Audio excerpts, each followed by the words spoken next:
There's not a single person here this morning that does not want more love. To be human is to want love. To be human is to want more love. To be human is to need love. Every single person was wired, hardwired, created, as John Paul II, as we've said here a number of times, the human person was made to be loved first, then to love. Love is everything.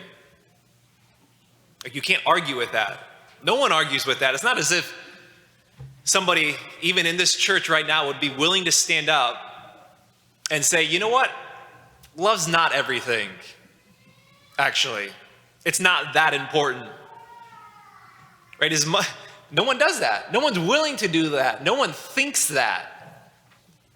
As we talked about last week, as increasingly polarized we're getting and disagreeing politically, everything under the sun, no one disagrees with that. The fact that love is everything. We've been looking at the last 3 weeks, Robbers of Joy, in this preaching series. 2 weeks ago, we mentioned how faulty expectations can be a robber of joy. Faulty expectations that we have of ourselves, thinking that we have to do things that we're more capable of doing, it just robs us of joy. Or faulty expectations of God, not counting on Him to maybe do the impossible in our life, not having as high of expectations for God and who He is and what He wants to do in our lives. That robs us of joy. And last week we talked about othering each other. The fact that we were made for union, we were made for community as the mystical body of Christ. We were made for community, and yet othering each other, increasingly dividing and pitting ourselves to specifically of seeing ourselves as morally righteous or morally superior over another person. What does that do? It's a certain recipe of robbing us of joy. This week, the last week in this preaching series, love comes into focus. As we heard Maeve read the second reading, Paul's first letter to the Corinthians, and we have that iconic 13th chapter on love. Quite simply, we can say this: without love, there's no joy.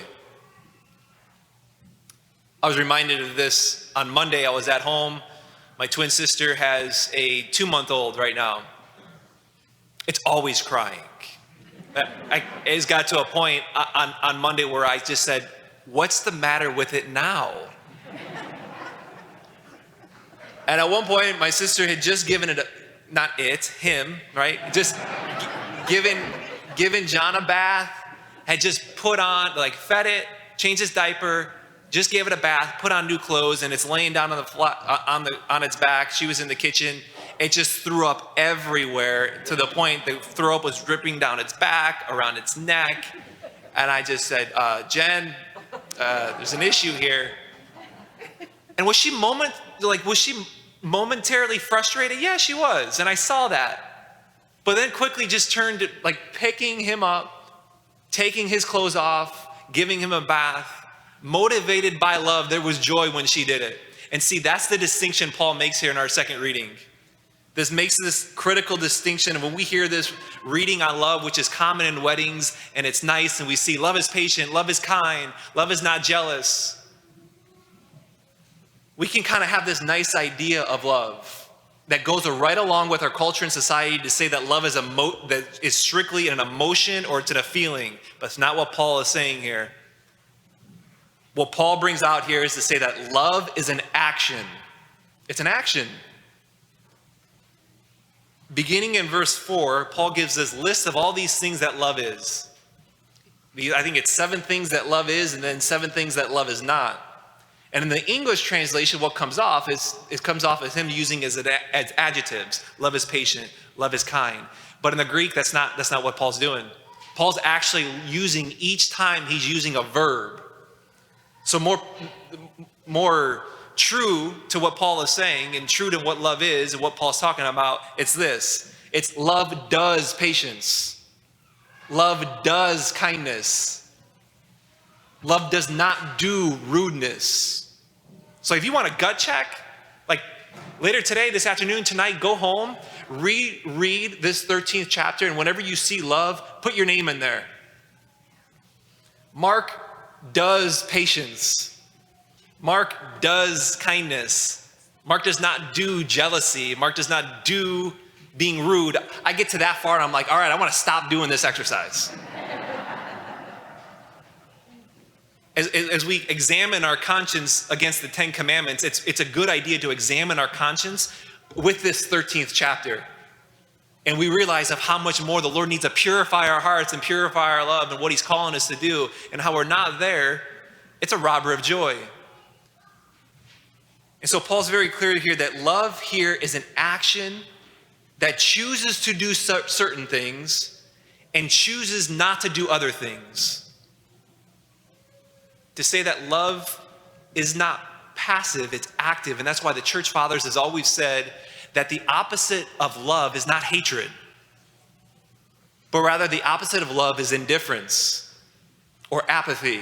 And maybe to take that a step further, to get to the core when we're looking at robber of joy, it's something called Acedia or sloth, as Thomas Aquinas eventually called it.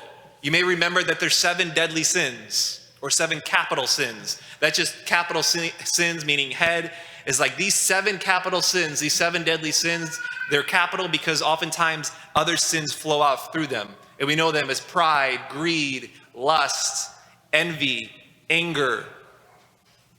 The 7th of which we oftentimes forget is this, acedia. Acedia literally translates to lack of concern. Lack of concern over the things that I ought to have concern over.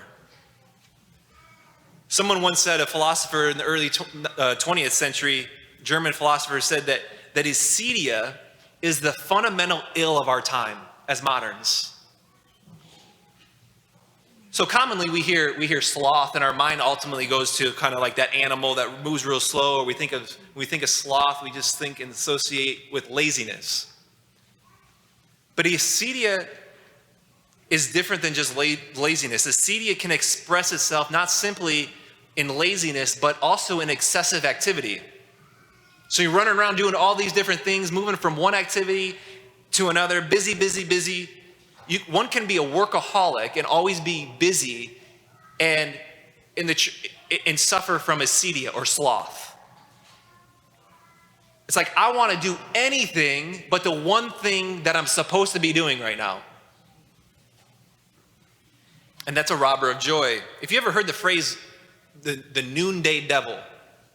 The noonday devil was a phrase that came from the inception of this talking about acedia, and that was in the monastic time period where the desert fathers or the desert mothers, they left the community in the year 270. We're talking St. Anthony of the desert, St. John Cassian, and they would go out in the desert and they would have their hermitage or their hut. And the noonday devil is that when the sun is at its height and it's hot and breakfast is too far away, too far gone, the evening siesta and dinner is too far away, and you're in this time period where it's hot and you just have this inclination for the monk just to climb up from its cell or from its hut and look out the window and see and think, what else is out there for me? What else can I do? But I just have to stay in my hut here and pray. Looking out the cell, wanting to do anything but the thing that I'm supposed to be doing. Think procrastination. Everyone knows the feeling of procrastinating and how that robs us of joy and peace. It's like, I know I'm supposed to be doing my homework right now. I've told myself I'm gonna do homework right now, or my parents told me that I need to do homework right now, or I need to work on this project, and I'm doing anything but it. And it's not just acedia here is not, right, in procrastination, we know it's not just laziness. It can be just sitting there and doing anything but that, but it can also be doing and wanting to do anything but the thing that I should be doing. Mom, I'll take the trash out. I'll do anything. And Aquinas says ultimately that acedia is a sin against love. It's a sin against charity because it robs us of joy. So take this now here, ultimately on the level and where love leads. Where does love always lead? It leads to God. Who's God? God is love. He's the one who's created us to be hardwired to be loved and to love. And so the question here is, do I have a lack of concern for spiritual things? For spiritual matters? Am I apathetic or am I indifferent towards God? This plagues our culture. And apathy towards God, we're riddled with it in our society. And it's increasingly so because of, as God continues to move further out of the picture of our daily lives and of what is important, apathy towards spiritual things, a sadness towards spiritual things. And that's always been a temptation. This was a temptation of Acedia with the noonday devil in the year 270, in the year 300. The monks struggled with this. The desert fathers and mothers struggled with this. Like, I'm supposed to be praying, but I want to do anything but that right now. And in many ways today, we know today is a different ball game. With our phones, with social media, with running around in suburban life from one thing to the other, busy, doing. Boom, boom, boom. Even look at it with regards to coming to Mass on Sunday. We can use any excuse under the sun to not to come to Mass. Sports, activities. That's ultimately, it's apathy toward God. It's the sin of Acedia.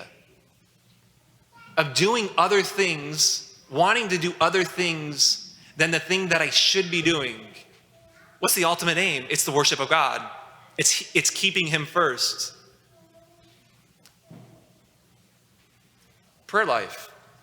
I even look at myself, reading the Bible now, setting this time for prayer. I can be so easily pulled from that. I hope you're not scandalized by that as a priest, or that as my priest. You can be so easily pulled, and it's the sin of Acedia. An indifference towards God. And ultimately, as Aquinas would say, it's like a sadness towards it. Because I'm so used to filling myself here with these other things and having them even be more important. It's easy to have today. It's easy because today is even it's a different ball game than the year 270. Than the year 300. It's easy today to have a lack of concern for spiritual things. That's acedia. And it's a deadly sin because it keeps us from love. That's why. It keeps us from love.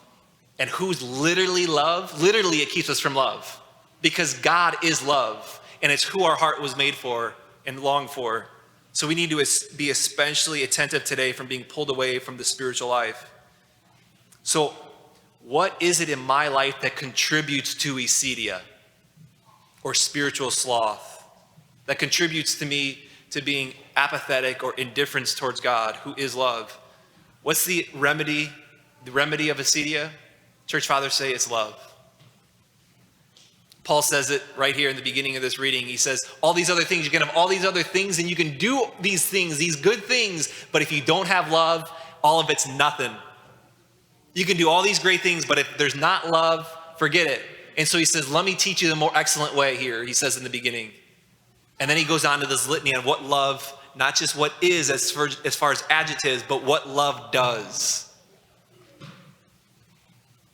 And so how do I avoid this temptation to like pull up from under our hut at the noontime devil when there's all these other things, to look out the window and say, what is there else out there for me to do right now?